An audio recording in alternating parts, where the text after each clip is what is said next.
ఎన్నికలకు సంబంధించిన ఫలితాలు విడుదలైన తరువాత బొత్స సత్యనారాయణ జగన్మోహన్ రెడ్డికి భారీ జలక్ ఇవ్వబోతున్నారని, ఆయన వైసీపీకి రాజీనామా చేసి మరొక పార్టీలో చేరే అవకాశం ఉంది, ఆయన ఇప్పుడు పక్క చూపులు చూస్తున్నారు అంటూ రకరకాలుగా వార్తలు ఇప్పుడు సోషల్ మీడియాలో చక్కర్లు కొడుతున్నటువంటి నేపథ్యంలో ఈ అంశం మీద మనతో చర్చించేందుకు ప్రముఖ రాజకీయ విశ్లేషకులు కిలారు నాగార్జున గారు మనతో ఉన్నారు. సార్తో మాట్లాడదాం.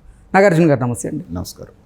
నాగార్జున గారు, బొత్స సత్యనారాయణ జగన్మోహన్ రెడ్డికి భారీ జలక్ ఇవ్వబోతున్నారని, ఆయన వైసీపీని వీడి మరొక పార్టీలో చేరే అవకాశం ఉంది, బొత్స సత్యనారాయణ ఇప్పుడు పక్క చూపులు చూస్తున్నారు అంటూ రకరకాలుగా వార్తలు వస్తూ ఉన్నాయి.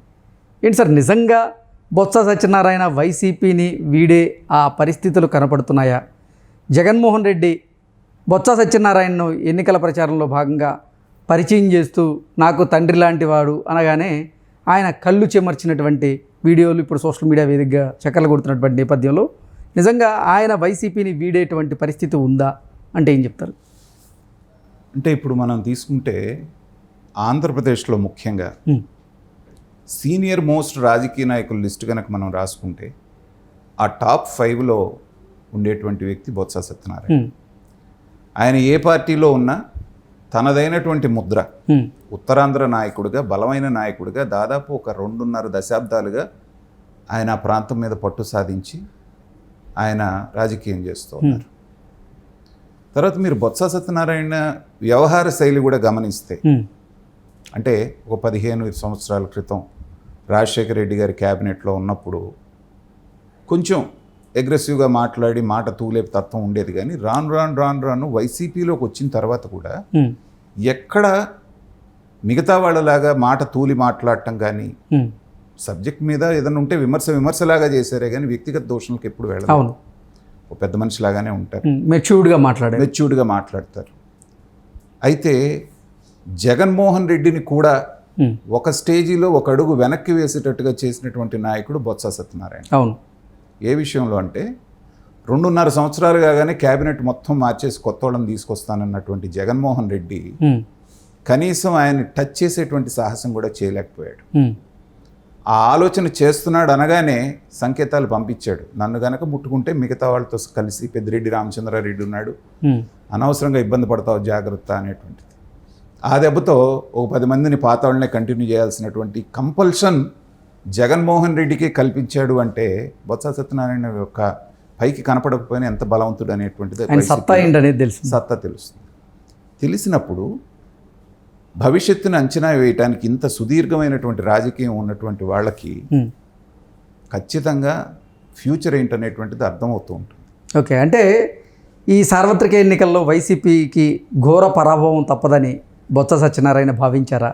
అందుకే ఆయన వైసీపీకి రాజీనామా చేసి మరొక పార్టీలో చేరాలి అనేటువంటి ఆలోచనలో ఉన్నాడా? అంటే దీనికి బలం చేకూరుస్తున్నటువంటిది ప్రశాంత్ కిషోర్ మాట్లాడినటువంటి మాట. ఎగ్జాక్ట్లీ. ఈ చర్చ అంతా ఎక్కడి నుంచి మొదలైందంటే, బొత్స సత్యనారాయణ గారు ఇలా మిమ్మల్ని విమర్శిస్తున్నారంటే, సరే నన్ను విమర్శించడం తన సంగతి తర్వాత, ఆయన మరి ఇలాంటి ఆలోచనలో ఉన్నాడు, కాస్త చూసుకోమనండి అని అన్యాపదేశంగా చెప్పాడు. చెప్పినప్పటి నుంచి జనం అందరూ బిత్తరపోయారు, ఇదేంటి నిజమా అని.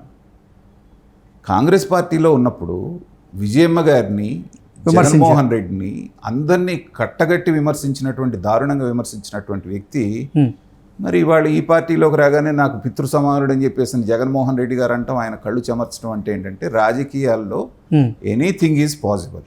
ఓకే, మనం జనరల్గా కామన్ సెన్స్తో ఆలోచిద్దాం. రేపు దారుణాతి దారుణంగా వైఎస్ఆర్సీపీ కనుక ఓడిపోతే, ఏ 25, 30, 40 సీట్లకే పరిమితం అయితే వైఎస్ఆర్సీపీ పార్టీ మనుగడ అనేటువంటిది చాలా కష్టం అవుతుంది. ఓకే, ఎందుకంటే ప్రతి శుక్రవారం నాడు జగన్మోహన్ రెడ్డి గారు కోర్టుకు వెళ్లాల్సిందే. ఉన్నటువంటి కేసులు వేగవంతం అవుతాయి. సిబిఐ ఇప్పుడు ఆల్రెడీ అఫిడవిట్ వేసింది, మీరు త్వరగా తేల్చండి అని చెప్పేసి. ఈ 5 సంవత్సరాలు పోస్ట్ పోన్మెంట్లు తీసుకోవడానికి అవకాశం లేదు, అటో ఇటో తేలిపోతుంది. తర్వాత అధికారం లేకపోతే చెరువులో నుంచి బయటపడ్డ చేపల్లాగా ఉంటుంది రాజకీయ నాయకుల పరిస్థితి. కాబట్టి అధికారులు పంచన జారడానికి ఇప్పుడు మనం ఇక్కడ తెలంగాణ రాజకీయం చూసాం. నంబర్ 2 పొజిషన్లో తీసుకెళ్ళి కేకే ఈశ్వరరావుని కూర్చోబెట్టాడు కేసీఆర్. కేశవరావు గారికి ఇచ్చినంత మర్యాద ఎవరికి ఇవ్వలేదు. అవును, అతనేమో ఇప్పుడు పార్టీ ఆ ఫిరాయించారు. తర్వాత కడియం శ్రీహరికి ఇచ్చినంత ఇంపార్టెన్స్ ఎవరికి ఇవ్వలేదు. డిప్యూటీ చీఫ్ మినిస్టర్ ఇచ్చాడు. హ్మ్. కానీ అధికారం పోయినటువంటి వారం రోజులు తిరగకుండా వీళ్ళు వెళ్ళి అవతల పార్టీలో చేరారు. ఇది రాజకీయం. సో పార్టీ నిలబడదు. అందులో బలమైనటువంటి నాయకులు ఎవరు కూడా వైసీపీలో లేరు. హ్మ్. నోరేసుకొని పడిపోయే నాయకులు, అవతల వాళ్ళని బూతులు తిట్టే నాయకులు, సమయం సందర్భం లేకుండా మాట్లాడే నాయకులే ఎక్కువ మంది ఉన్నారు. కానీ హ్మ్. గట్టిగా నిలబడి నాయకుడి కోసం మేము ఉంటాము అనేటువంటి వాళ్ళు అధికారంలో ఉన్నప్పుడు మాత్రమే మాట్లాడతారు. కానీ హ్మ్. అధికారం పోయిన తర్వాత నిలబడేవాడు 10% కూడా ఉండరు. ఓకే.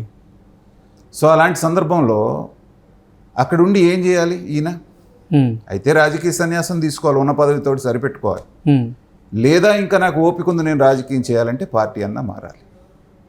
కానీ ఏ పార్టీకి మారతాడు అనేటువంటిది ఎగ్జాక్ట్లీ.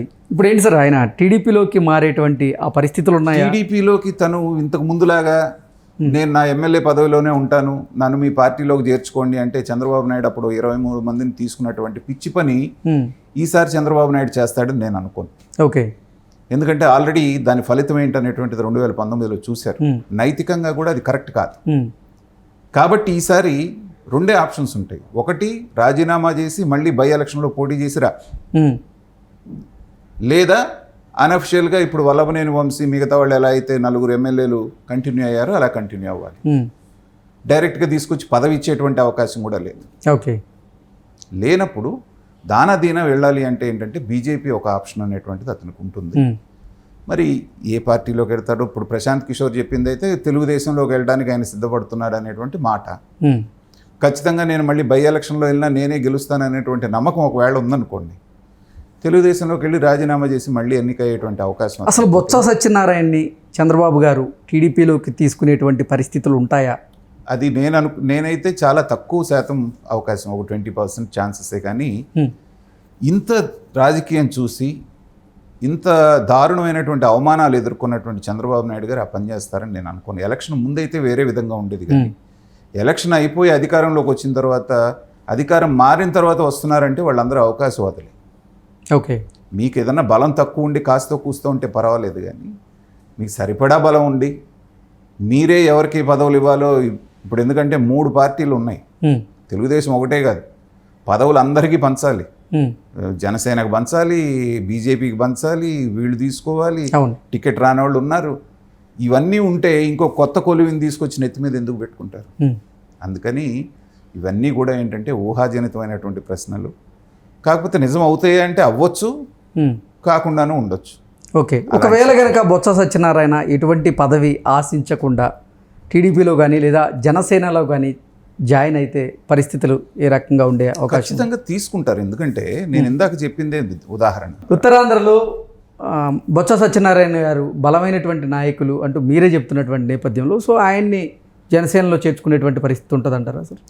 ఖచ్చితంగా ఉండే అవకాశం ఉంటుందండి. ఎందుకంటే నేను ఇందాక మొట్టమొదటి చెప్పింది అదే.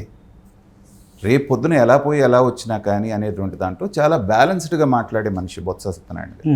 ఎవరిని వ్యక్తిగతంగా విమర్శించడం కానీ లేకపోతే బూతులు తిట్టిన మనిషి కాదు. కాబట్టి తీసుకోవడానికి ఏమీ అభ్యంతరం, ఒకవేళ తీసుకున్నా పార్టీ నుంచి పెద్ద వ్యతిరేకత లేకుండానే అనుభవజ్ఞుడు కావాలి కాబట్టి మనం పక్కన పెట్టుకుందామా అని కన్విన్స్ చేసుకోవడానికి అవకాశం ఉంటుంది పార్టీని.